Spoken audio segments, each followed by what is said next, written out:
boy from North Carolina, Lauren Faber!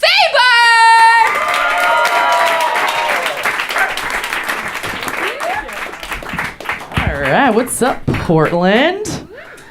Definitely an upgrade for me. Let's get down to it. Apparently this is ambiguous, so let me just tell you, I date women.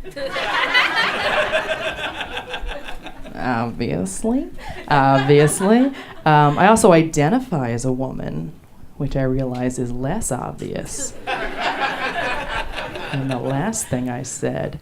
I get called sir all the time, and that's fine. The other person usually just gets like really embarrassed, and I feel bad. I'm like, no, it's not your fault. Like, I did this on purpose. This is what I asked for at the barber. It's fine. The only time I don't love being mistaken for a man is in a women's restroom in the state of North Carolina. I don't know if you guys following that got a little dicey for a while there. I was in a bathroom once and I was holding the stall door shut for my friend because like the lock was broken, and this girl walked in and saw me and was like, oh, what? No. And she was like, oh, are you supervising? And I was like, what?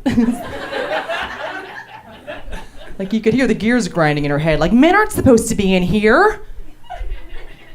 But they are supposed to exercise authority over all areas of my life, so as long as that's what you're doing. And I was like, don't you worry your pretty little head there. Because I'm super good at confrontation, real good at that. Have you guys heard of like fight or flight, right? The idea that we've evolved over millions of years to be able to make a split-second choice, whether to attack a threat or run away from it. Cool. It's kind of an old theory, and I don't know if you guys heard about this in the news recently, but they started letting women do science. So exciting. And I guess those gals got their hand on that old standby, and they added freeze and do favors. That's just a fact. I thought you'd like that. It's now a fight, flight, freeze, or fawn. So, got options. Ladies love options. I'm a freezer myself. I like to freeze. Especially when I get tricked into a threesome with a straight couple. Right? That's the worst. If I had a nickel, you guys, I would have a dime, because it has happened 2 times.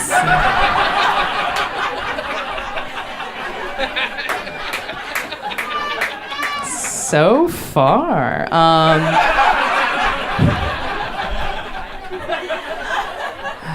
The first time it happened, I was in Cincinnati, so that's on me a little bit, right? Like, what did I think was gonna happen there? I was there for school. I wasn't really connecting with folks there. I was a little bit lonely, but I was making an effort. So I was out at a bar. I was talking to a gal, and she was pretty cute in a very tattooed and pierced kind of way, which is fine, Portland. It's just not really my thing, because despite being a huge lesbian, I have all the pearl-clutching sensibilities of a 1950s housewife, and I wasn't sure if I approved of that. Very concerned with other people being ladylike, apparently. Lesbian misogynist, you don't see that a lot. There you go. In the wild. But I was like, I'm so lonely. We're gonna keep doing this. But then she revealed that she and the guy friend that she was at this bar with were both graduates of clown college. I was not aware was a thing. It's in Florida, which makes a lot of sense. Has a ring of truth to it. So I was like, all right, strike 2, m'lady. And then she revealed that her major at clown college was contortionism. So that was happening, obviously. Oh my God. You don't throw a gift like that back without consequences. I'm doing this. So I got in the dude guy's truck. And we drove about 30 minutes. We crossed a river. Some of you know that means we had entered the great state of Kentucky. And that was when shit got real for me. There's not a lot that can sober a queer up faster than a surprise arrival in Kentucky. I instantly... I had all my faculties restored to me. And what went through my head in that moment was like the headline that I imagined might result from this encounter, which was Cincinnati grad student found dismembered in basement of Kentucky clown duo.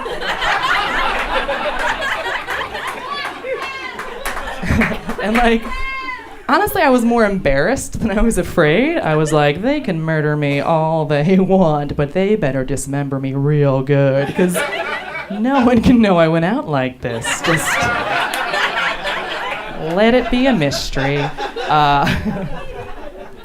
But I'm not a quitter, so I was in bed with the gal, and I was like, yo, she wasn't kidding about that flexibility stuff. Like, her foot on my back feels so articulate. It's like if you can imagine, it's like a third hand. It was a third hand. It was definitely a third hand. Player 3 had entered the game. Dude was in the bed, and in that moment, as millions of years of evolution kicked in, and I was like,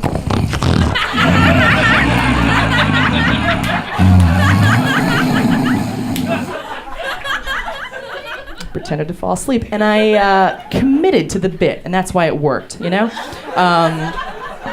Yeah, threesome averted. That's a tip you guys can use if you're ever in that situation. I should tell you, it works about half the time. In my personal experience, it happened again just a few months ago. I was out, there was this guy's like going away thing at a bar, and his boss and the boss's wife were there, and she pulled me aside, but like not very far aside, and was like, hey, do you want to have sex with me? And I was like, whoa.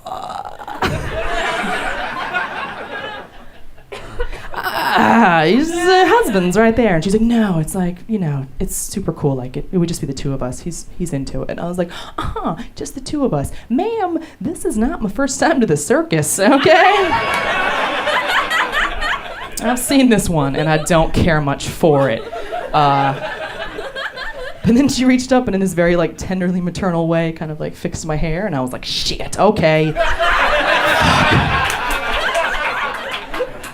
So I got into their Uber for about 45 minutes. And exactly what you think happened. There's no twist in this story. I'm in bed with the gal. Dude tries to sneak in like I'm not going to notice. Trust me, I'm going to notice, all right? I am very sensitive to non-zero quantities of dicks, all right? I keep track of them. I know where they are. Boom. You're not sneaking up on me with a dick.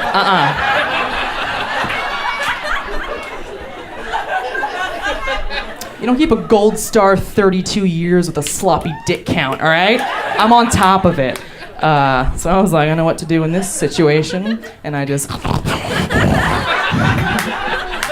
But it didn't work quite as well this time, because they just carried on without me right next to me. And I was like, I was joking. I am very much awake. You guys have a great one. This was nice. You can keep the jacket. And I went out on the porch and very drunkenly accidentally ordered an Uber XL. Which worked out because I needed the extra room for my tears and my shame, so that was fine. It was like $65. It was a very expensive lesson, but like I learned some valuable things about myself. My mom has this book called Why Your Kid Is Gay and How It's Your Fault, and the page that she marked with the paperclip says that all this is because she didn't love me enough as a child, which is politically problematic, sad, and definitely true. Oh my God. That is for sure what did it, no doubt. So, moral of this story is, ladies out there, if you want some of this, apparently all you have to do is anything remotely maternal towards me. Just, like wipe schmutz off my face or tell me I'm a disappointment, and we're going home tonight. My name is Lauren Faber. Thank you guys so much. Enjoy the rest of your night.